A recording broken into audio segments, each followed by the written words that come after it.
you? You're tuning in to the 80th episode of the Audible Weed Walk podcast. This is Nina welcoming you. This is part 2 of our joint attempt to address the topic of wild food and fairness. The first episode was episode number 76. I urge you to listen to that as well. You can find it in the Audible radio site and also posted in my YouTube channel, Edible Weed Walk. As I mentioned before, the topic is rather complex and therefore overwhelming to address all at once.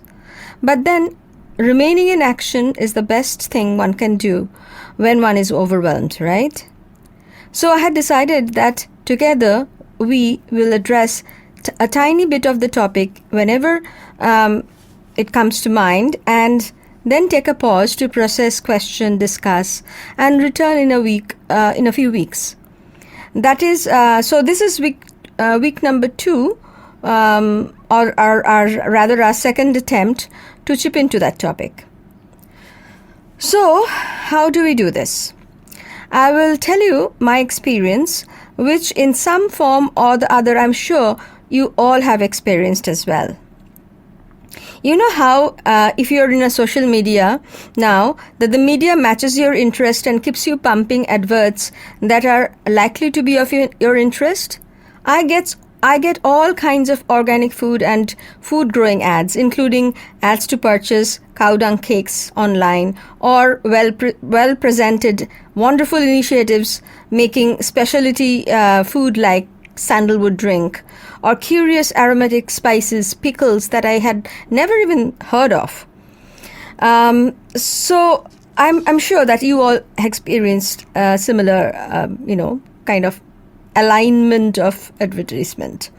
All organic, local, with the claims of artisanal sourcing. You must have received, and you must have also thought they were wonderful also. They are so much in alignment.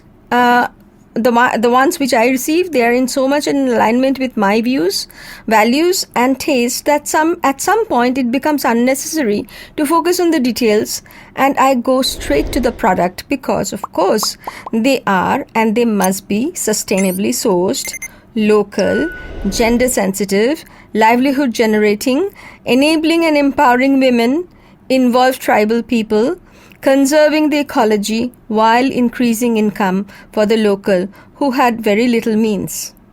All the right keywords are there.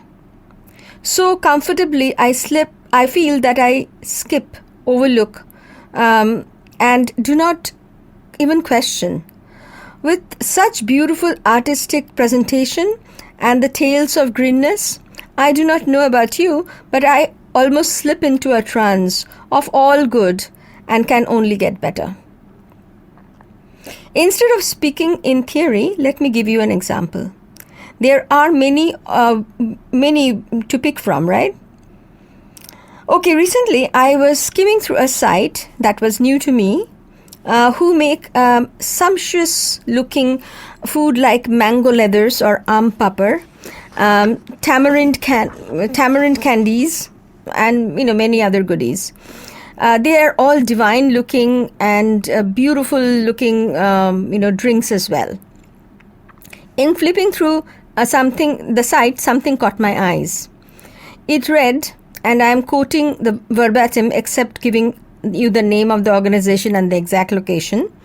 It read, "This squash syrup or summer drink is made from actual, wild, fresh and organic flowers and not from extracts, essence or dried petals." What does this sentence imply?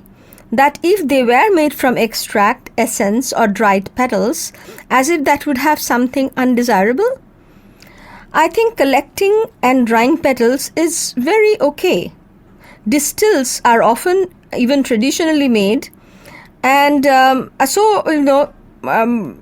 both the distills and extracts.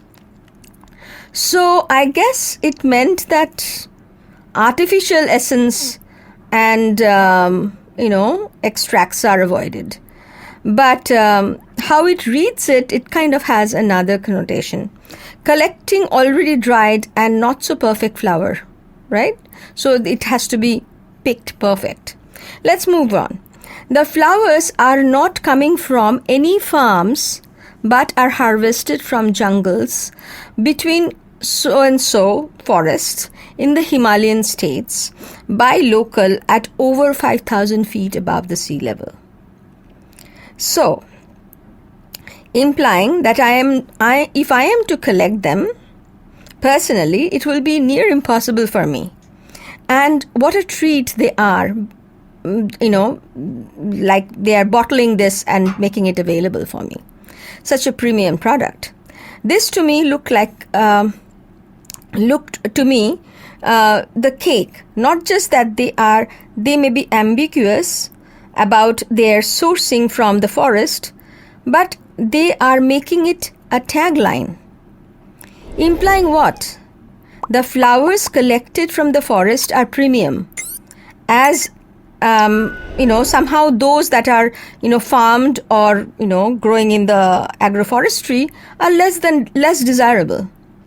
So I actually wrote to them and asked, why deplete forest flowers when you can gather from human habitation and farms? What is the rationale for collecting from the real forest? By the way, they call it jungle, a word that I do not attribute to forest. Anyway, mostly people are asking, like I noticed that people are asking how much it costs and how to pay and what are the modes of payment, etc. My question remained unanswered for a very long time. In fact, I did not expect a response, but then it came, and I am quite appreciative of that. The answer was, they grow on trees and fall down on their own. These are collected and used. In any case, the life of the flower is only 7 to 10 days, and nothing will happen to the trees if plucked. So here, you read between the lines. You have to remain open to the idea of the plucking and not just gathering. It's tasty when eaten raw. It used to be regular routine to pick them and eat them while I'm coming back from school when I was studying there. There you go, a beautifully woven personal tale also. By then, there are several likes to this response and more inquiry about the order. My reflection that I posted after appreciating the response was that was days ago, and I have posted my response, but I have not received any reflections in return, and I don't expect. So I had written, for local people to forage and eat is a different and less impactful than commercial operation and the amount of collection needed for that. For catering to non-local people, non-forest existing sources seem like a better option. After all, even fallen dried flowers that are not picked or foraged by local kids and communities contribute to the forest nutrients and soil. That is the flower that we are talking about. What is the flower that you are talking about? Can you guess? Well, my first introduction to the flower was actually through a poem. Tagore's poem in a novella called Shesher Kobita, or the last poetry. The line was Uddhato jato shakhar shikhare rhododendron guccho. That one line translates to something like, at the tip of each arrogant branch is rhododendron bunch. My own introduction to the real flower was in South India. Yes, it is available in southern Western Ghats. The first time I went to the Parni Hills off Kodaikanal to scout my research area, we could see full bloom of tree, which is Rhododendron arboretum nilagericum. And this is a subspecies. It is endemic to the area. That is, it is distinct and found nowhere else on earth. The most common are the Himalayan ones. The flowers are bell-shaped, scarlet, and they are state flowers of Sikkim, national flower of Nepal, and has quite a presence in the entire Himalayan belt. From January to March, typically it blooms. However, the flowers are used more for food and other purposes in Tibet and in the Indian states of Himachal and Uttarakhand. They are called burans or buransh. It is Rhododendron arboretum. All kinds of things are made from the flowers. Jams, honey, juice seem like a narrow spread, but somewhat like mahua flower, and have a special place in the lives of the local and forest communities. The young leaves of the plants are poisonous, and hence picking and sorting has to be done very carefully. In fact, if not sorted properly, say if a bit of the stamen remains, whatever is prepared, say honey is prepared, it becomes intoxicating and causes much discomfort. Benefits are plenty. A paste of the flowers cures headache. The juice is rich in calcium, iron, potassium, and vitamin C. It is a fantastic antioxidant and anti-diabetic that also soothes tummy when in trouble. People living in high altitude often suffer from a certain seasonal sickness, especially due to the change of season, which is when the flowers are in bloom. A chutney made with tamarind, garlic, coriander, and chilies take care of the problem. It seems that is the problem. Flowers are plentiful, yes, locals collect and eat, and why not earn some living as well? There is nothing wrong with that idea of using some of it commercially. But it becomes so much demanding. If it becomes so much demanding, like the mahua, then people will be selling like the mahua oil or the mahua flowers, where locals don't get to actually use it, but the economic pressure would induce them to sell more rather than use it at all for their nutrition or medicinal values. There are issues of deforestation too, which was underplayed in the response. Anyway, there is less forest now than before. Rhododendron habitat has also reduced, and overexploitation has taken place. This is not just my finding or my thinking. There's a paper published in 2020 by Bijalwan, Dobriel and Thakur that mentions that reducing rhododendron tree in natural forest due to human generated pressure is at such an alarming rate that the supply of flower every year for which there is no regeneration plan is astounding.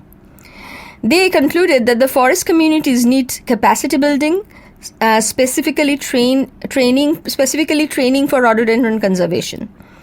There are multitude of businesses that are trying to gather and process the flowers without following any standards or proper facilities. So there is a lot of waste, and of course not everything is up to the standard, which is in case of rhododendron a bit dangerous also, because the leaves are poisonous. So if that part gets into the product, it's really not quite pleasant. Attentive of the overpopulation, the government is also promoting plantation drives of rhododendron in revenue and one panchayat lands as part of their joint forest management or carbon sequestration project. Is there any place for business? Of course there is.